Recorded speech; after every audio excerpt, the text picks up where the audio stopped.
गति, जिसमें हम पढ़ेंगे प्रक्षेप गति के बारे में। तो प्रक्षेप गति होती क्या है? तो हम फॉर एग्जांपल लेते हैं कि यहाँ पे कोई लड़का खड़ा है और उसके हाथ में क्या है, बॉल है।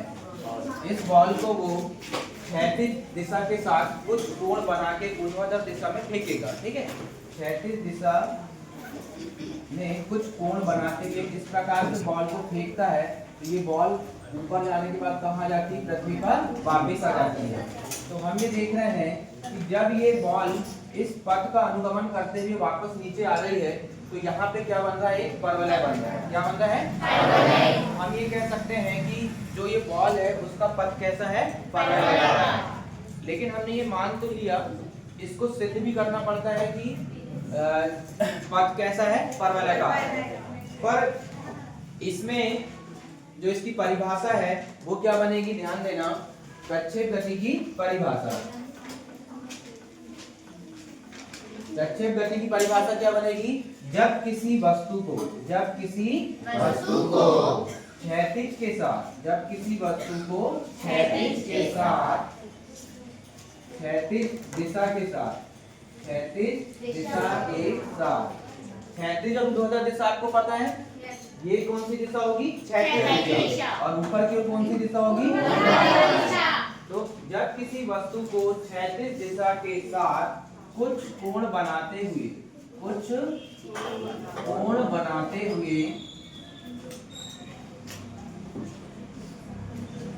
हुए फेंका जाता है, क्या किया जाता है, फेंका जाता है, तो वस्तु का पथ कैसा होगा, परवलयाकार। तो वस्तु का पथ परवलयाकार होता है, परवलयाकार होता है। परवलयाकार देखो पर्वत के समान दिखाई दे रहा है ना, इसलिए इसको क्या बोल रहे हैं, परवलयाकार होता है। इसे वस्तु की कौन सी गति कहेंगे, प्रक्षेप गति कहते हैं। इसे वस्तु की प्रक्षेप गति कहते हैं।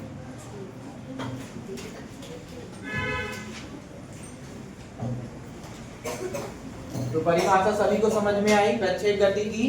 देखिए यहाँ पे हमने बोला कि कोई लड़का खड़ा है, किसी उसके हाथ में क्या है, गेंद है। मान लीजिए मेरे ही हाथ में एक बॉल है और बॉल को मैंने क्षैतिज दिशा के साथ, क्योंकि अभी मैं कौन सी दिशा में हूँ, क्षैतिज दिशा के साथ इस बॉल को या इस डस्टर को ही समझ लीजिए, इस डस्टर को मैंने ऐसा फेंका, तो ये क्या कर रहा है, अब ये ऊर्ध्वाधर गति में आ गया। कौन सी गति में आ गया, ऊर्ध्वाधर गति में। लेकिन किसके साथ, क्षैतिज दिशा के साथ। जब कोई वस्तु को क्षैतिज दिशा के साथ ऊर्ध्वाधर दिशा में फेंका जाता है, तो वो क्या करता है, कुछ कोण बनाएगा। देखो यहाँ पे क्या बनेगा, कुछ कोण। तो कुछ कोण बनाते हुए फेंका जाता है, तो वस्तु का पथ कैसा होता है, परवलयाकार होता है। कैसा होता है, परवलयाकार होता है। और इसे ही वस्तु की क्या बोलते हैं, प्रक्षेप गति। अब इसकी कुछ संकल्पनाएं होंगी कि वस्तु पर वायु प्रतिरोध का मान कैसा होना चाहिए, नगण्य होना चाहिए। संकल्पनाएं या की पॉइंट जिनको बोलते हैं हम, क्या क्या होंगी, कि वस्तु पर वायु प्रतिरोध नगण्य होना चाहिए। मतलब उसमें कुछ रुकावट जो डल रही है वो कैसी होना चाहिए, नगण्य होना चाहिए। तो वस्तु पर वायु प्रतिरोध कैसा होना चाहिए, नगण्य होना चाहिए, नगण्य होना चाहिए। पहला की पॉइंट आपका ये बन गया। दूसरे नंबर पर आएगा, वस्तु पर गुरुत्वाकर्षण बल कहाँ लगेगा, नीचे की ओर लगेगा। देखिए यहाँ पे हमने इस गेंद को फेंक रहे हैं, ये गति करते हुए जा रही है, लेकिन यहाँ पे नीचे पृथ्वी की ओर, नीचे पृथ्वी की ओर क्या लगेगा, गुरुत्वाकर्षण बल लगेगा। कहाँ लगेगा, प्रत्येक बिंदु पर। प्रत्येक बिंदु पर कौन सा बल कार्य करेगा, गुरुत्वाकर्षण बल कार्य करेगा, करेगा ना। तभी तो वो पथ जो उसका पथ है परवलयाकार में गति करते हुए कहाँ पहुंच जाती है, सीधे नीचे। नीचे क्यों पहुंच रही है, क्योंकि गुरुत्वाकर्षण बल एक क्या है, आकर्षण बल है। वो उसको अपनी ओर क्या करता है, खींचता है ना। तभी तो कोई वस्तु को यदि हम ऊपर फेंकते हैं तो वापस वो कहाँ पे आ जाती है, पृथ्वी पर नीचे आ जाती है। और वो किसके कारण होता है, पृथ्वी के कारण लगने वाला गुरुत्वाकर्षण बल के कारण। तो दूसरा पॉइंट आपका की पॉइंट बन जाएगा कि प्रत्येक बिंदु पर गुरुत्वाकर्षण बल, प्रत्येक बिंदु पर गुरुत्वाकर्षण बल कार्य करता है, गुरुत्वाकर्षण बल कार्य करता है। और इस गुरुत्वाकर्षण बल का मान कितना होता है? स्मॉल जी बराबर कितना होता है? 9.8 मीटर प्रति सेकंड का स्क्वायर। यही होता है गुरुत्वाकर्षण बल का मान। तीसरा पॉइंट सी नंबर पे आपका बनेगा की पॉइंट, वस्तु पर क्षैतिज दिशा में कोई बल नहीं लगता। वस्तु पर क्षैतिज दिशा में, वस्तु पर क्षैतिज दिशा में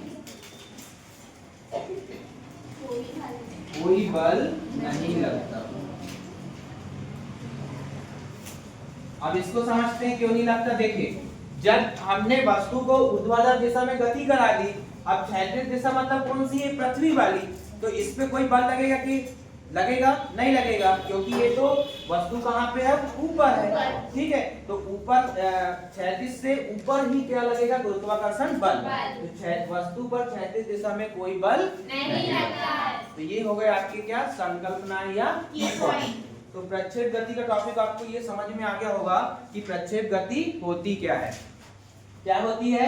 जब किसी वस्तु को क्षैतिज के साथ कुछ कोण बनाते हुए फेंका जाता है तो वस्तु का पथ कैसा होता है? परवलयाकार होता है। कैसा होगा? परवलयाकार होता है। और इसे ही वस्तु की क्या बोलते हैं? प्रक्षेप गति। अच्छा, इसमें एक चीज और होता है, जब हम समीकरण इसका सॉल्व करते हैं, ध्यान देना इधर एक बात, जब हम इसका समीकरण सॉल्व करते हैं और यदि पहले तो ये होता है y बराबर परवलय का समीकरण ax² plus bx plus c, ये क्या है? परवलय का समीकरण। गणितीय रूप में जब इसका निरूपण करेंगे तो उसमें इसकी तुलना करना पड़ता है। ये होता है परवलय का समीकरण। यहाँ पे ये तो हो गया अपने निर्देशांक, ठीक है, ax² प्लस by होता है। क्या होता है? by। ax² plus by plus c। तो यहाँ पे जो c है, यहाँ पे जो c है ये क्या है? नियतांक है। ठीक है, बाकी x और y क्या है? निर्देशांक है। तो यहाँ पे जब भी y का मान, y क्या हो गया? विस्थापन हो गया। y क्या है? विस्थापन। तो जब भी y का मान पॉजिटिव आएगा तो परवलय कहाँ बनेगा? ऊपर की ओर बनेगा। कहाँ बनेगा? ऊपर की ओर। और जब y का मान क्या आ जाएगा? माइनस, तो परवलय कहाँ बनेगा? नीचे की ओर। ये इसका बेसिक है। ठीक है, यहाँ तक सभी को समझ में आया? अब आगे जो एग्जाम में पूछा जाता है क्वेश्चन, सिद्ध कीजिए कि प्रक्षेप का पथ परवलयाकार होता है। सिद्ध कीजिए कि प्रक्षेप का पथ परवलयाकार।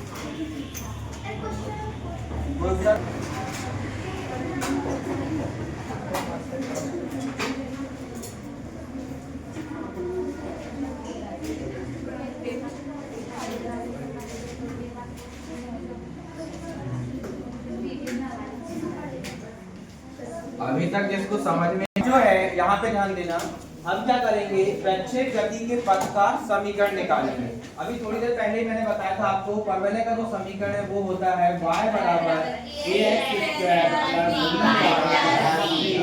तो यहाँ पे क्या हो गया? x और y क्या है? विस्थापन हो गया, और c क्या है? निर्देशांक। तो इस समीकरण को हमको सिद्ध करना है। क्वेश्चन क्या आता है एग्जाम में? सिद्ध कीजिए कि प्रक्षेप का पथ परवलयाकार होता है। ठीक है, तो यही क्वेश्चन को हमको क्या करना है? सॉल्व करना है। यहाँ पे आप ध्यान से देखिएगा, सबसे पहले हमने एक चित्र बनाया है। यहाँ पे कोई बिंदु है, ठीक है, इस बिंदु से किसी वस्तु को स्मॉल u वेग से क्या करना है? प्रक्षेपित कर रहे हैं। प्रक्षेपित कर रहे हैं। प्रक्षेपित करने के बाद हमने देखा कि ये जब अपने पीक पॉइंट पे पहुंच जाएगा, पी बिंदु पर, तो वहां पे इसके विस्थापन क्या हो जाएंगे? x और y। इसके बाद देखिए, जो ये u निर्देशांक है दो ऊर्ध्वाधर घटकों में विभक्त हो जाएगा। तो क्षैतिज के साथ जो ऊर्ध्वाधर घटक है वो है ux बराबर u cos थीटा, और यहाँ पे है y के साथ uy equal to u sin theta. अब हम इसको सॉल्व करेंगे। तो सबसे पहले क्या करेंगे? x अक्ष के लिए लेंगे। किसके लिए? x अक्ष के लिए क्या हो जाएगा? ux बराबर u cos थीटा, ax बराबर हो जाएगा आपका 0, ax हो गया आपका 0, और विस्थापन Sx बराबर क्या हो जाएगा x, और t का मान आपको क्या करना है, ये समझ में आया सभी को। अब आगे देखिए गति का द्वितीय समीकरण लगाएंगे। कौन सा? क्या होता है, Sx बराबर ux t plus half ax t का, ये समझ में आया सभी को। s बराबर ut plus half at square, x अक्ष के लिए ले रहे हैं, इसकी सब में क्या आ गया, x आ गया। अब यहाँ पे क्या करेंगे, मान रख देंगे, तो Sx की जगह में क्या रखेंगे, x बराबर ux का मान कितना है, ux का मान कितना है, इनटू में क्या जाएगा t प्लस हाफ ax का मान कितना है 0, e कैसा हो जाएगा t का। तो हम देख रहे हैं यहाँ पे जब ax का मान 0 रख दिए, ax का मान क्या रख दिए हैं 0, तो ये वाला पार्ट पूरा कैसा हो जाएगा, 0 हो जाएगा। ठीक है, तो यहाँ पे कितना बचेगा, s बराबर u cos theta into t, ठीक, x बराबर u cos theta into t, ये वाला पार्ट कैसा हो जाएगा, 0। किसी भी संख्या का 0 में गुणा करने पर क्या मिलता है, 0। तो ये वाला पार्ट हो गया पूरा 0। अब जो बचा है वो क्या है, u cos theta into t, यहाँ से पक्षांतर करके t का मान निकाल लेंगे, तो क्या आ जाएगा, t बराबर x upon u cos theta, समीकरण नंबर 1। ये किसका मान निकल गया, t का। यहाँ सभी को समझ में आया? कोई डाउट है क्या? x अक्ष के लिए हमने t का मान निकाल लिया। अब हम करेंगे y अक्ष के लिए सॉल्व। y अक्ष के लिए करेंगे, y अक्ष के लिए, तो y अक्ष के लिए अब uy ले लेंगे। uy का मान क्या हो जाएगा, u sin थीटा, फिर किसका मान लेंगे, ay का मान क्या आएगा, -g। अब यहाँ पे ध्यान देना कि -g क्यों आ रहा है, ठीक है। ay का मान -g क्यों आ रहा है, क्योंकि हमने किसी बिंदु से जब किसी वस्तु को प्रक्षेपित किया, गुरुत्वाकर्षण बल कहाँ कार्य करता है, नीचे की ओर। हमने वस्तु को कहाँ प्रक्षेपित किया, ऊपर की ओर। दोनों कैसे हो गए, विपरीत हो गए, इसलिए यहाँ पे ay का मान कितना हो जाएगा, -g। sy का मान हो जाएगा y, t का मान हमने अभी निकाला है x अपॉन से u cos थीटा। समझ में आया सभी को यहाँ तक? yes, मान रखेंगे, फिर से लगाएंगे गति का द्वितीय समीकरण, sy is equal to u by t plus half ay t square. लगा दी समीकरण? इसमें वैल्यू पुट करेंगे, वैल्यू रखते हैं, sy की जगह में क्या जाएगा y, uy का मान है u sin थीटा, t का मान रख देंगे, क्या है बताओ, x upon u cos theta plus 1/2, ay का मान हो जाएगा -g हो जाएगा, t का स्क्वायर है तो x का स्क्वायर, x अपॉन पे u cos थीटा, इसका क्या हो जाएगा, सभी को समझ में आया? वैल्यू रखते बन जाएगी ना। यहाँ पे देख रहे हैं आप, u से u क्या हो जाएगा, क्योंकि हम जानते हैं sin थीटा बटे cos थीटा क्या होता है, sin थीटा बटे cos थीटा हो जाता है tan थीटा। तो ये sin थीटा बटे cos थीटा क्या बना लेंगे, tan थीटा। तो अब हम यहाँ पे रख सकते हैं y बराबर tan थीटा इनटू में क्या जाएगा x, जैसे क्या वैसा जाएगा x, तो sin थीटा cos थीटा क्या बन गया, tan थीटा, प्लस माइनस क्या हो जाएगा, माइनस, तो माइनस g अपॉन पे 2, g अपॉन पे क्या हो गया 2, और ये x का क्या हो जाएगा स्क्वायर, यहाँ पे सबका होल स्क्वायर लगा है तो सबका क्या हो जाएगा स्क्वायर, तो x स्क्वायर अपॉन पे u स्क्वायर cos थीटा, ये आ गया आपका, ठीक है। अब ये जो निकल के आया है यही आपका क्या है, परवलय का समीकरण। कैसे है, क्योंकि हम इसकी तुलना कैसे करेंगे देखना, जो हमारा समीकरण था ये लिखा हुआ है, परवलय का समीकरण ये लिखा हुआ है y बराबर ax स्क्वायर प्लस by, यही लिखा हुआ है। इसकी तुलना हम कैसे करेंगे, पहले इसको समीकरण नंबर 2 दे देते हैं। इसकी तुलना हम ऐसे करेंगे कि यहाँ पे ये वाला जो पार्ट है tan theta x g/2 upon पे u cos स्क्वायर थीटा, यहाँ पे जब हम इसकी तुलना करेंगे तो आप देख रहे हैं ये उल्टा लिखा हुआ है, देखो उल्टा लिखा हुआ है कैसे, y बराबर bx माइनस ax का क्या है स्क्वायर, दिखाई दे रहा है सभी को? Yes sir. bx minus ax का स्क्वायर, x जैसे का वैसा आ गया, ठीक है, और x का क्या है यहाँ पे स्क्वायर कैसे काटा है माइनस का, तो ये ऐसा लिखा हुआ है, ठीक है।